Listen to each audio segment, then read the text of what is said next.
Welcome to Tate Britain, a treasure trove bursting with masterpieces. I know what I like, and I like this. And home to the National Collection of British Art. Wow! I'm Gus Casely-Hayford. Oh! As an art curator and a cultural historian, I've been lucky enough to work with some of the finest institutions in the country. But this series is pretty special. With unique access to Tate Britain, Oh, they're fantastic. I'm going to take you on a journey into the scenes of some of the nation's most loved landscape paintings. Look at that. And I'm not alone, because I'm going to be joined by some of the finest showmen and showwomen. I'm going to go to more art galleries after this. We'll walk in the artists' footsteps, rediscovering their secrets and their inspirational views. This is it. Some as if the artist just left them, Rowing into history. and others completely transformed. This is the Hogarth Roundabout. So sit back and enjoy the view, or better still, follow in my footsteps. Oh, bugger it. Why was I born so short?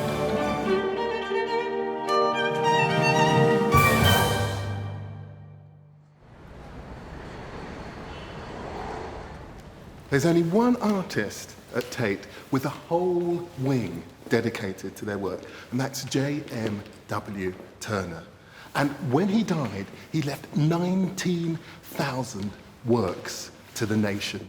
I was once asked to describe Turner without using the word genius, and failed. When it comes to the history of British art, put simply, there is Turner, and then there's everyone else.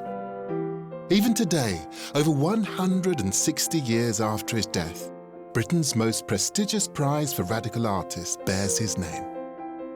Here is a man who single-handedly transformed landscape art from mere geography to magical poetry. And I'm lucky enough to have Tate Britain and its collection of Turners all to myself before the doors open. Well, almost. And we are here to explore one of his greatest paintings, Norham Castle. And we're going to do it with one of my favourite broadcasters, a brilliant writer, fantastic musician, Cerys Matthews. Wildly eclectic and an unabashed romantic in the true sense of the word, she describes the greatest loves of her life to be sunrises, tides and storms, all of which sounds like the perfect palette of Turner's greatest works. And for that, I can think of no better companion to explore the grand old man's work. Hello. Hello. Welcome to Tate. Lovely to see you. Lovely to meet you. So are you a fan of Turner? I am fascinated by Turner, and I want to know what makes him this one-in-a-million kind of painter. Because he started quite young, didn't he? Yeah. He's the exact antithesis of Constable.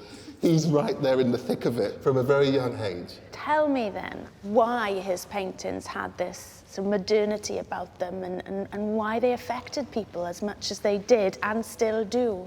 Well, even when he's studying at the Royal Academy, he's breaking rules. You know, Is that what it is? Yes, He's a rule breaker. He's a rule breaker. Right, we're going to have a good time. I want to show Cerys the rebel Turner, who in his 60-year career takes art from this to this. Norham Castle at sunrise.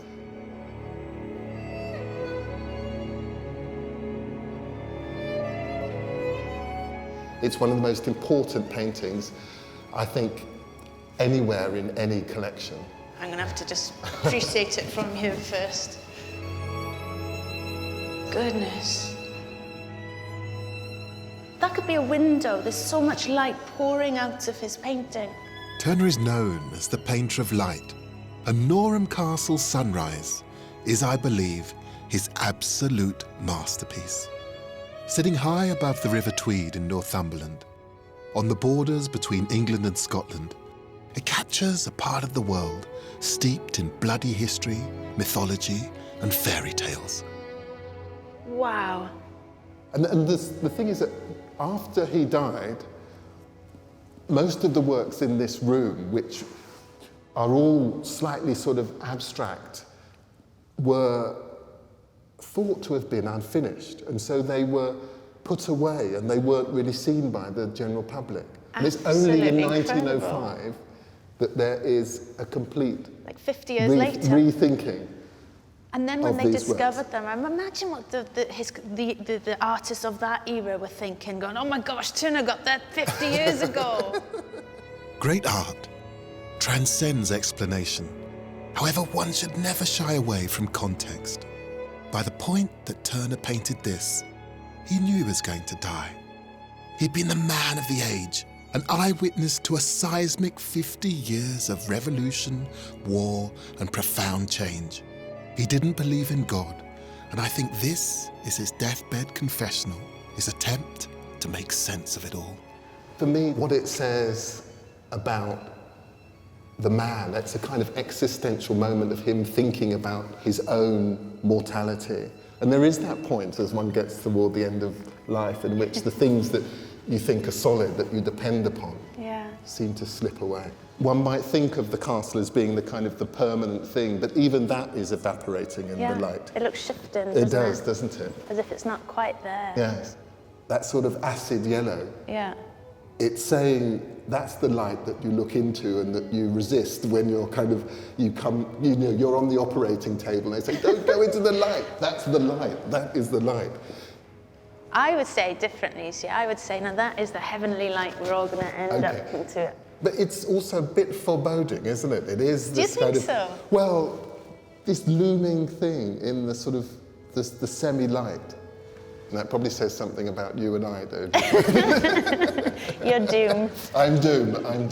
And I'm Pollyanna. Death, art, and existential angst.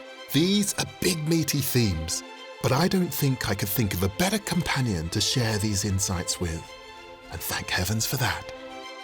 But our first walk is here in London, Turner's hometown, where his story begins in 1775. We're going to travel east from Tate Britain, past the Houses of Parliament, which Turner famously painted burning down in 1834, through Covent Garden, where he grew up, the son of a local barber, towards the original site of the Royal Academy, where he had his work first exhibited, aged just 15. Until we reach our final destination and a real treat for Keris and I, the studio of celebrated artist Tim Wright, who's about to give us our very own art class. Hi. How are you, Keris? We're looking forward to this. Gus can't wait to get at the easel. He says it's brilliant. You lead the way. Come in. Thank you.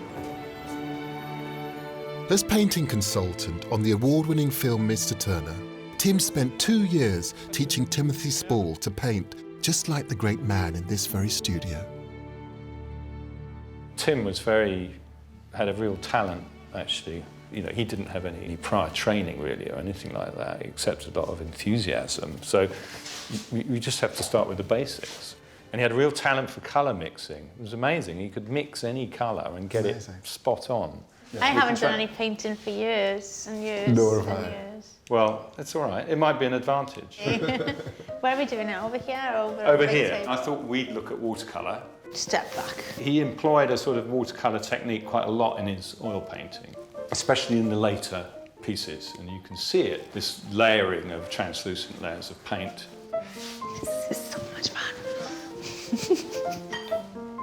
Turner's love of working with watercolours was an unusual choice at the end of the 18th century. Until then, the medium was considered oil painting's poor relation.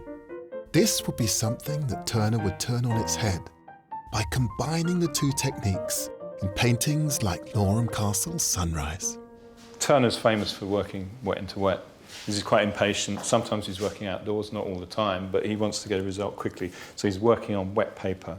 Doesn't have time to let things dry and correct them. So you get this, fantastically fluid, gestural kind of mark from the fact that he's using wet paper. By his late teens, Turner's ability to capture the effects of light meant he had a list of wealthy patrons that most artists would die for, and more commissions than he could handle. Great, good. So you don't want too heavy too quickly. All right. That's right. I'd do that. Gus, I'm cheating. Turner's watercolours fetch eye-watering amounts at auction. In 2006, his Blue Riggy, the Lake of Lucerne Sunrise, sold for a record-breaking £5.82 million. What amazes me is there's one thing looking at his painting close up, but to actually see it in focus, you have to stand back. It'd be backwards or do you and get forwards. to know how to do it without having to move physically? And what's great about those paintings is that they operate in different ways at different distances. So they have, you know, classically paintings have viewing distances. If you look at a painting from the 17th century, for example, there'll be a viewing distance. And an artist would want you to see the painting at that point, because that's where everything works together. Yeah. You know. Whereas with Turner, you can experience the painting close up. You know, you can get right up close, and it's an exciting surface, and it's interesting in all kinds of ways. As you move back, you see what he was looking at more, and as you get closer in, you see it's more abstract. This is about painting. You know, this is about his painting and his interpretation. So it's quite interesting with Turner that you get a lot in one picture. I'd like to walk around in your mind someday. Not putting you off on that. I can imagine you at school. You were that girl that, you know, one would gaze across. She's already bloody finished. You know, what on earth is going on? Competitive painting. I'm done with mine. I think I'm happy. I just don't know what I'm doing, and I don't want to just lob I'll tell you this, on. there is a thing we haven't done yet, which is to come in with some of this buttery light. Yellow. Yeah? Sorry, am I arguing with the painter? No, you tell him. Yellow. Yellow. Don't try this at home. I think it's safe to say that Keris and I have some way to go before we can reach the grand man's giddy heights of brilliance. I like your castle, though. Well, I'd like your cow. Which is as good a cue as any to pack up our easels and head north to the Scottish border to tread the landscape of Turner's greatest work. Is J.M.W. Turner's late masterpiece, Norham Castle. For some, it's a delightful painting of a castle.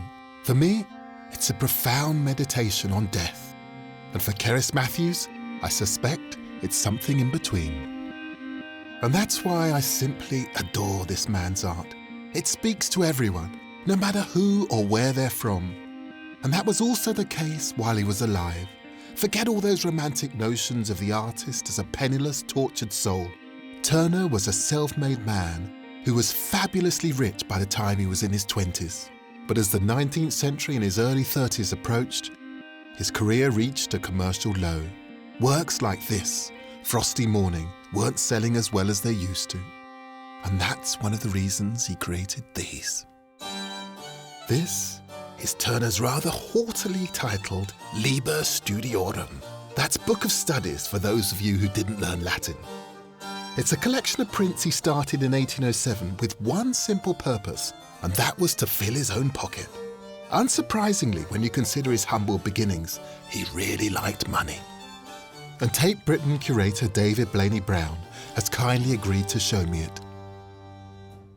He's always the businessman, Oh, isn't he? absolutely. He's got the angle. He was an incredibly canny businessman. I mean, he was worth about £3 million or more in modern money by the time he died, which was unheard of at the time, particularly coming from quite a modest background, as he did, son of a London barber. To end up in that position was extraordinary, and one of the ways he was able to do that was because he exploited the print market so much. And then that's what this body of work is. Absolutely, the Liber yes. Studiorum. Yes. One of the things that's hugely appealing about the man Turner is his absolute confidence in his own brilliance. He was famously scruffy, gruff, and resolutely single with a string of lovers and illegitimate children. Here was a man who uniquely stood apart from the moribund niceties of Victorian society. The royal family never bought a painting or anything by Turner. But why Queen is that Victoria is supposedly on record as having said that Turner was mad. She had been reliably informed that Turner was mad, and he never really troubled himself about acquiring graceful manners or anything like that. Even though, of course, he had very grand patrons and collectors. That must have been part of the magic, I think, you know, the sheer sort of surprise that somebody who looked and dressed as he did and spoke as he did can create the work that he did. He was always sketching. Whenever he wasn't working in the studio, he was travelling. And of course, when one looks at the variety of these subjects, they could only come from an artist who had travelled. Turner loved to travel, but because of the Napoleonic Wars, he wasn't able to visit Europe for the first part of his life. Until then, he had to content himself with the landscapes of Britain. And that is when he first discovered Norham Castle.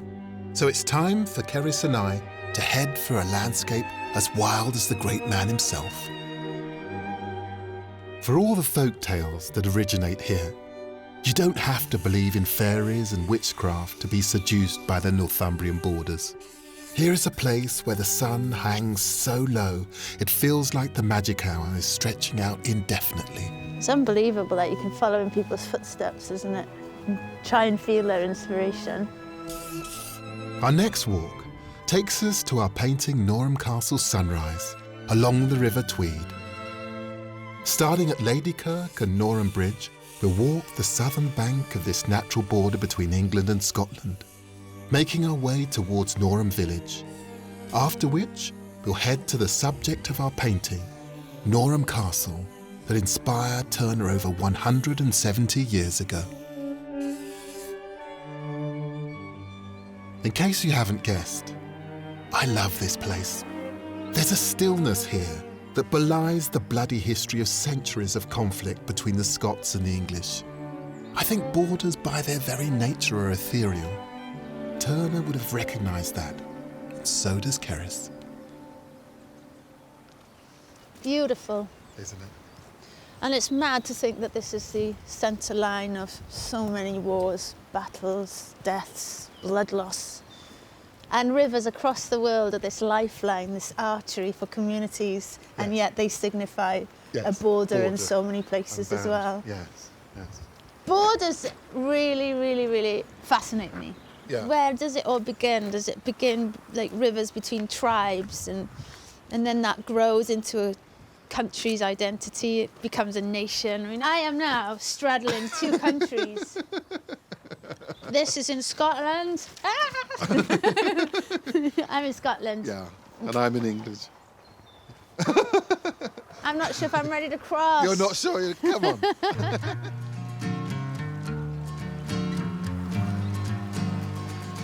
An Englishman and a Scotsman together. Yeah, but that's where it becomes really complicated, and that's where stereotyping becomes dangerous, isn't it? Because here we have an Englishman, but he's a Cockney. He's a Cockney. From Covent Garden, all right. So you'd imagine he might be quite gregarious and outgoing, and not really the stiff upper lip that you associate more with the upper classes. In terms of stereotypes and the English, I guess I am kind of quite sort of stiff upper lip. Uptight, yes, and I think. Are you uptight? I never dance. Don't you? No, I don't dance. Oh, come on. No. Never? Right. Oh, God, I'm no. going to make you dance by the end of this.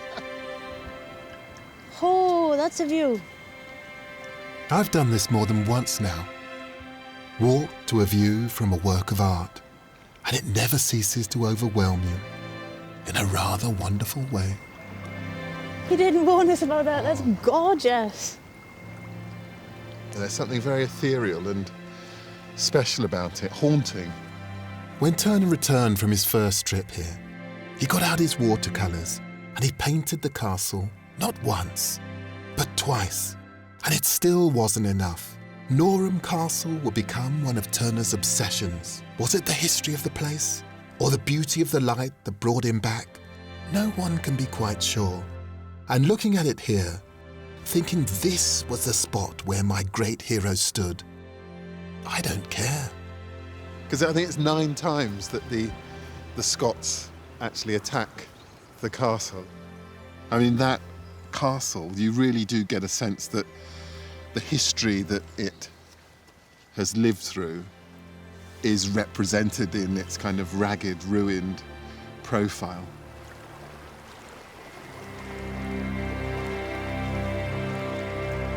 So I'll tell you my other joke then. Okay, you've got there was one this more. bear that went into the pub and he said, "Can I have a pint of..."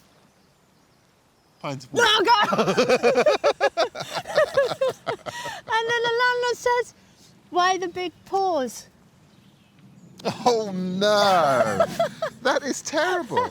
Oh my God. Just over a mile of Keris's jokes later is the village of Norham. There's a real feeling of permanence about Norham. Like the border itself, it feels out of time with the rest of the world. Maybe that's what Turner found so attractive about the place. I don't know why I'm knocking. Oh, hey! How are Hello. you doing? I understand that now you look after the key for the castle, is that correct? Yes, Is it a big old key? No. Oh no! Not massive. Are you serious? You'll be giving us an electric fob soon. Hand it over, hand it over. Thank you very, very much. Right, we'll see you in a few months. So we're going to hold a party. Exactly. And no. We look after it, I promise. Thank Lovely you. to meet Thank you. you. Thank See you you so later. much. Okay. Just beyond the village is the end of our walk, Norham Castle. After Turner first painted this scene, his career really took off. So much so that he saw it as a professional talisman. It's predictably called the castle, this street. In 1831, aged 56, 34 years after his very first visit to this area, Turner made his way to this very site. And as he approached, he took off his hat and he bowed to the castle in recognition of the part it had played in his success.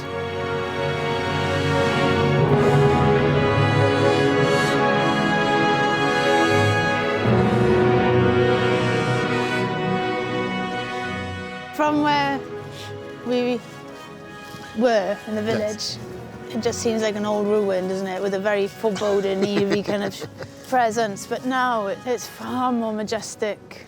And if you're looking out this way, down the river, and you can get a sense of just how thin that narrow strip is. On one side England, on one side Scotland, the conflict, the battles that have gone on, and it's so peaceful, strangely, isn't it? A roving, a roving. Why did Turner return to this site time and time again? No one can be quite certain. He was far too secretive to leave those breadcrumbs to his character behind. But walking in his footsteps, I think we might, just might, have a sense of how he felt being here. And that's humbled. And that's the man that Keris and I want to explore. Not the self-assured titan of British art, but the surprisingly sensitive friend who rarely showed his true colours. Keris Matthews and I are on the Scottish borders, looking for the hidden Turner in these stunning landscapes he visited on his many travels to the area. Beautiful. Isn't it? By the time he was in his 50s, Turner had been in the limelight for 4 decades. And it's when he's deep in middle age that you see in works like Lake Nemi, a great artist starting to touch on genius. It's such an overpowering word, genius, that it can almost dehumanize the bearer of the title. And Turner doesn't help matters much, as you're often left with the impression that he really didn't like that many people. But we're off to find the less than somewhat humble house of a man he did come to like on a profoundly sensitive level, Sir Walter Scott. Today his historical romances are largely unread because, it's widely agreed, they're mostly unreadable. But back in Turner's day, they were bestsellers. Scott poured his fortune into building himself this fantasy country estate, which he called Abbotsford.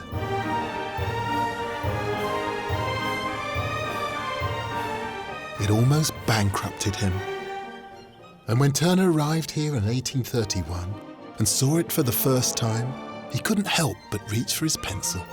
This endless thirst for knowledge, but just grabbing everything. Now, I would live in a library like this. This is what I would have.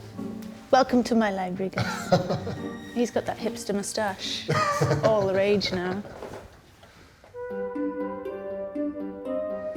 I love the idea of these wet gloves because you're going to show us something special. Indeed, indeed. It's always a sign that treasure is on the table. Archivist Kirsty is showing us how the business deal between two of the great celebrities of the age forged a surprising but deep friendship in a very short period of time. So what are we looking at here? This project is to involve Turner in illustrations for a kind of magnum opus edition of all Scott's poetry. Persuaded by his publisher that having Turner on board would more than double sales, Scott reluctantly invited Turner to his home.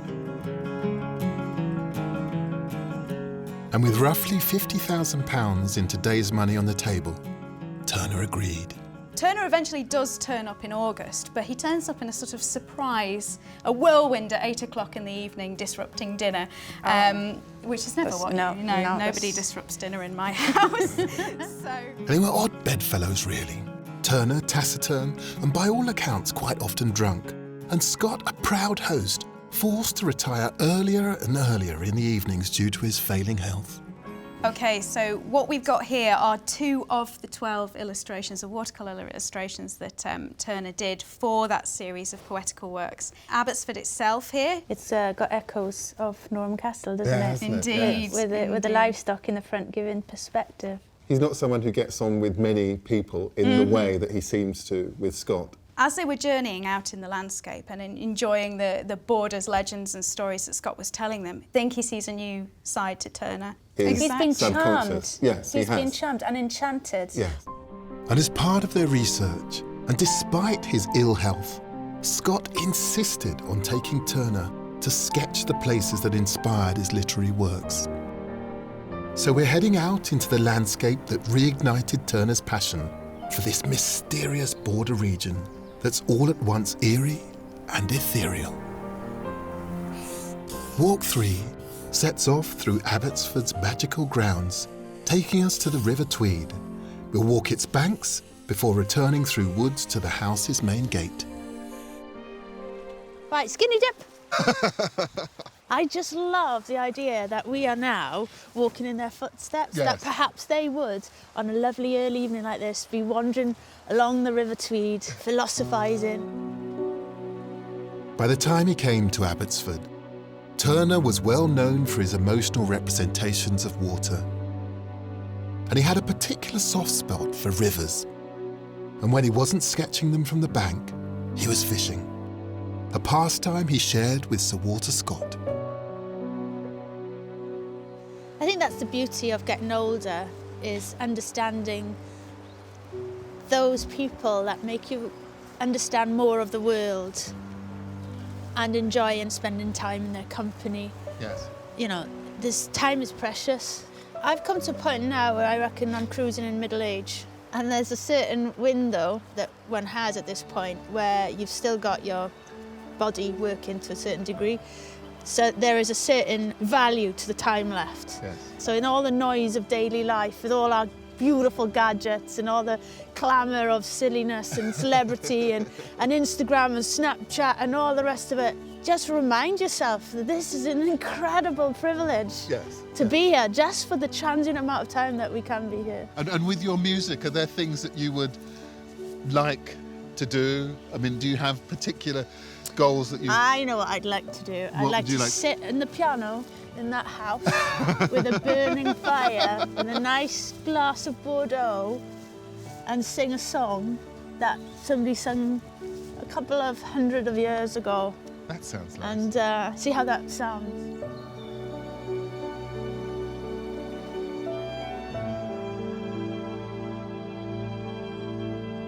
What are you going to play, Nico? Do you like house music? It's a very different kind of house music, Gus. It's Thomas the Rhymer. Right. Do you know the story of I know this story. It's beautiful. Tell me the story of this Thomas the Rhymer. This chap who wanders up to a particular spot and there he meets a fairy. Scott introduced Turner to this story of Thomas, a local laird who's given a gift of prophecy and becomes a sort of Merlin of the Scottish borders. I'm going to try and pick it out. True Thomas lay on Huntly bank, a ferny he spied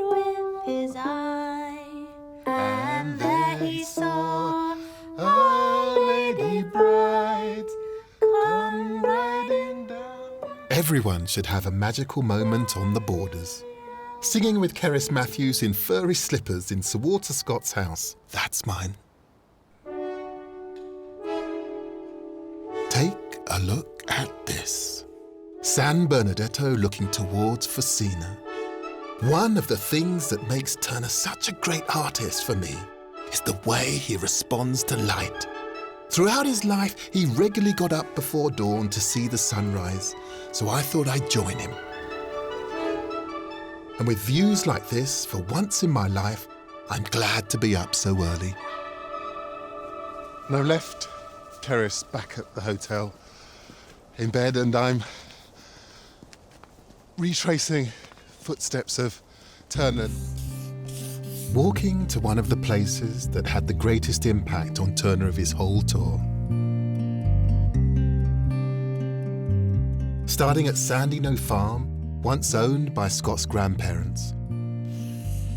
I'll follow the route Turner took with the increasingly frail Scott towards the medieval Smailholm Tower.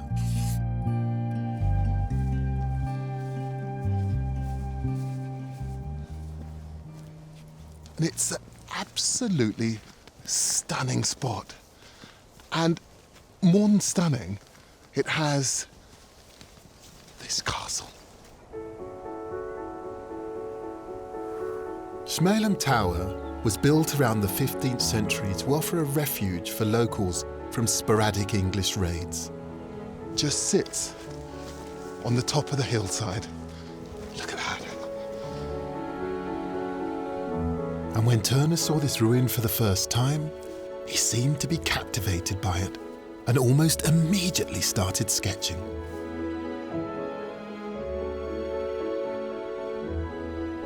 The day he spent here at Smailholm was the one Turner enjoyed the most of his whole trip. In the summer of 1831, Turner comes out here to be with his great friend Walter Scott one final time. You get a sense that he knows that he's dying, and he captures him just here, ambling up the path towards Smailholm Tower. And it's a beautiful, intimate little image. It tells you something about how much Turner loves this man who is the Lion of Scotland, but somehow looks so frail. It's about solidity, but it's also about vulnerability. It's a beautiful thing. And based on this, he painted a very special watercolor for Scott as a thank you. And Turner, as this robust, tough artist, you have the feeling that this was a relationship that really mattered. Just months later, in September 1832, Scott died at Abbotsford. So, Turner wasn't immune to friendship, and my next destination shows he wasn't immune to affairs of the heart either. And these connections inspired him to create masterpieces that were as different in the art world of the time as he was. My Turner trail has taken me the length of the country, from the Scottish borders to the Kent coast. But was Britain's greatest painter as arrogant, abrasive, and avaricious as his press suggests? On my final walk, I've come to a pivotal place for Turner. I'm going back to the very beginning of his story, Margate. Even when judged by the standard of the time in which he lived, Turner had a tough childhood. When he was just 11 years old, Turner was sent to live with relatives in Margate due to his mother's failing mental health. In the bosom of his family, his extended family, that he begins to find himself. He begins to discover a kind of happiness that he would try to, in some way, revisit throughout his life.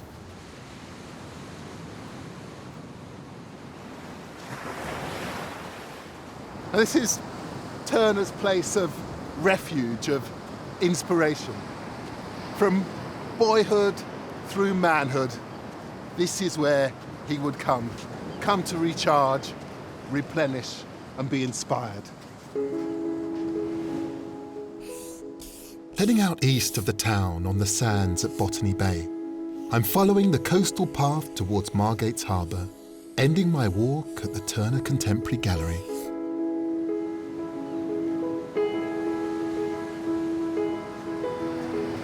And there's nothing like the British seaside on a winter's day. That sense of freshness, the wind, the elements, the rawness.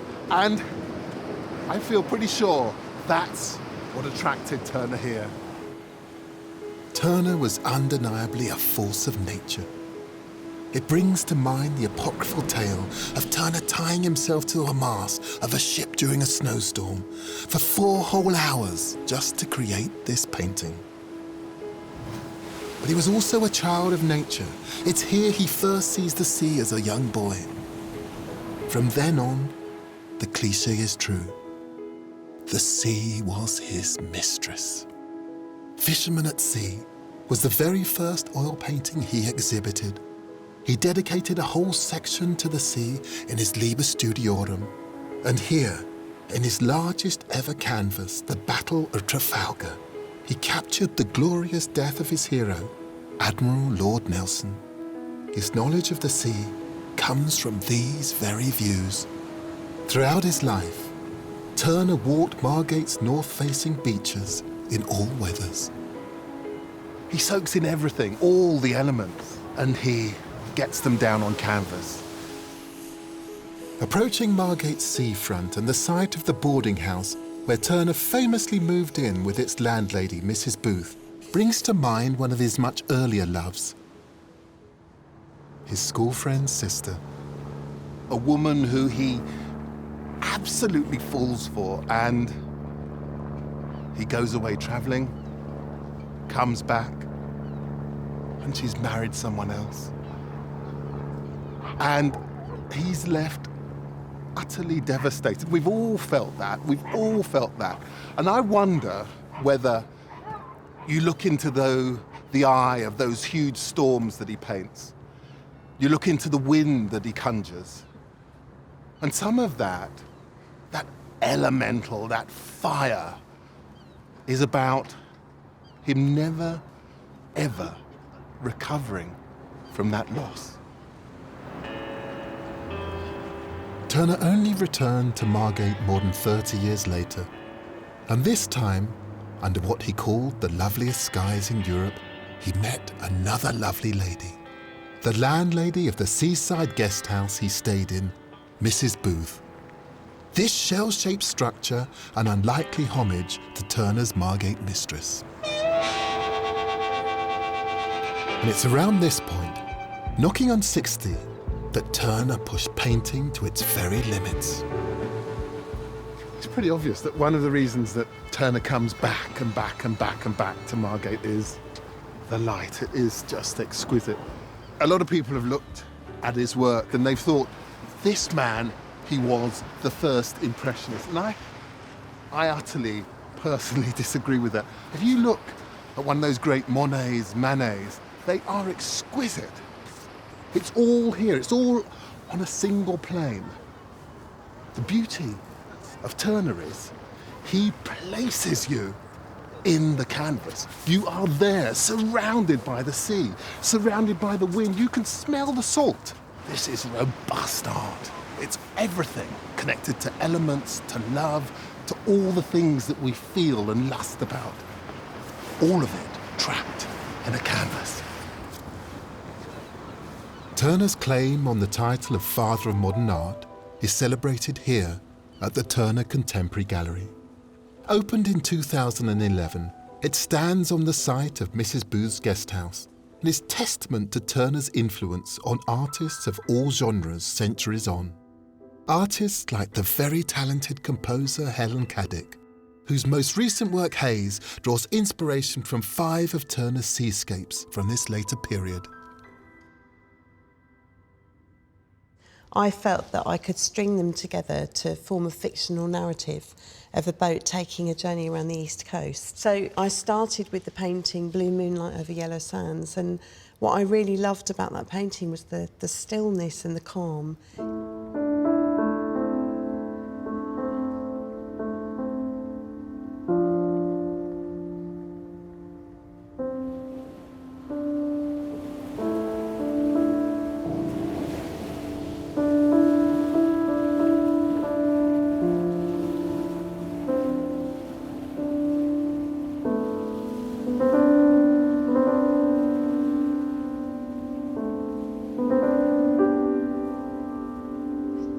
And so it goes on from there.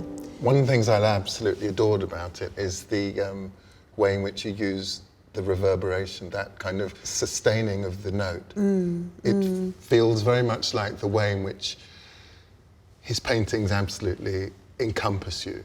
Absolutely, yes. And you can feel it all around you, surrounding you.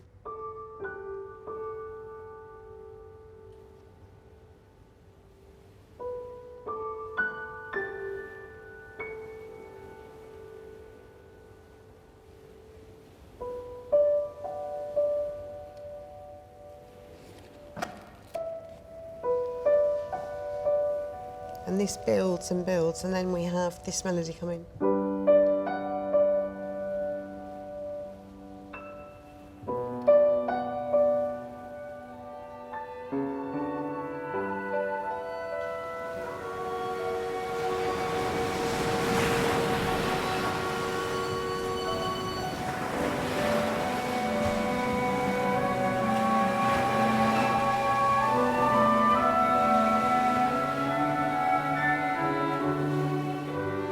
It's astounding to think that these masterpieces were derided by critics at the time.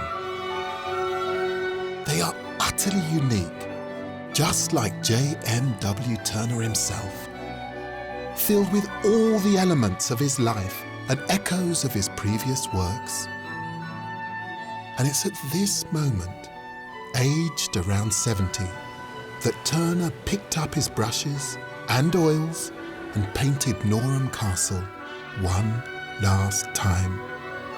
This time, not for a patron or for sale, but I think for himself.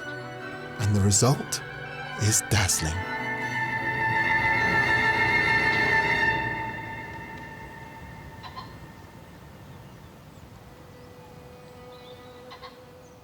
I read somewhere that when he was dying, Turner said, "The sun is God." Yes.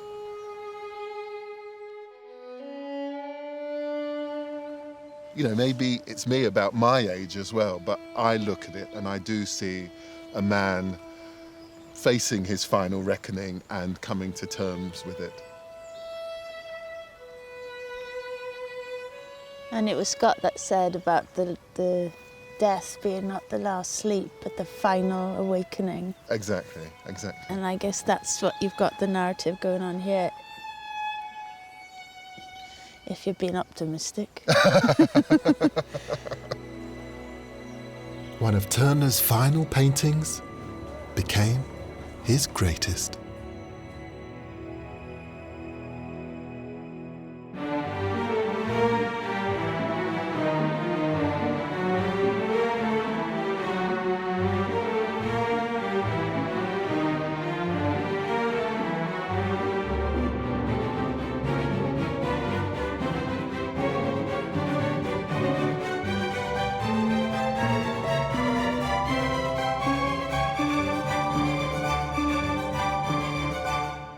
Don't try this at home.